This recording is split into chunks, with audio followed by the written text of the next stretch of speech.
बिस्मिल्लाहिर्रहमानिर्रहीम। अस्सलामु अलैकुम। उम्मीद करती हूँ कि आप सब खैर खैरियत से होंगे।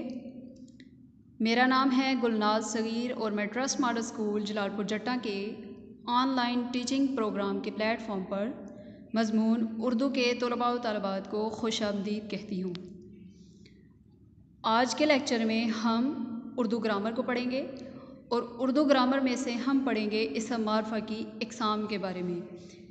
जैसा कि आप पिछली क्लासेस में पढ़ चुके हैं कि इसम मारफा किसे कहते हैं, यानी कि किसी ख़ास चीज़, शख्स या जगह के नाम को इसम मारफा कहा जाता है। तो आज के लेक्चर में हम सीखेंगे इसम मारफा की इक़साम। तो इसम मारफा की मंदरजा ज़ैल 4 इक़साम हैं। नंबर 1 है इसम अलम, नंबर 2 है इसम ज़मीर, नंबर 3 है इसम इशारा और नंबर 4 है इसम मौसूल। तो अब हम इन तमाम इक़साम को बारी बारी तफसील से जानेंगे और इनका तफसील से जायज़ा लेंगे।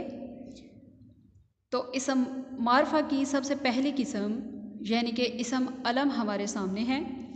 तो इसम अलम की तारीफ़ कुछ यूँ होगी। अलम के मायनी है झंडा, इलामत या निशान। वो इसम जो किसी ख़ास शख्स, चीज़ या जगह के नाम को ज़ाहिर करे, इसम अलम कहलाता है। मिसाल के तौर पे कायदे आज़म, असगर, कुरान मजीद, कोहे हिमालया, सियालकोट, मीनार पाकिस्तान वगैरह। तो अगर आप इन तमाम मिसालों पे गौर करें तो इन सब की अपनी अपनी अलग अलग कोई ना कोई पहचान है। तो ये सब ख़ास नाम हैं, ख़ास नामों को ज़ाहिर करते हैं, इसलिए इन्हें हम इसम अलम कहेंगे। तो अब हम देखते हैं इसम अलम की इक़साम के बारे में। तो इसम अलम की मंदरजा ज़ैल 5 इक़साम हैं। नंबर 1 है ख़िताब, नंबर 2 है लक़ब, नंबर 3 है तख़ल्लुस, नंबर 4 उर्फ़ और नंबर 5 है कुनियत।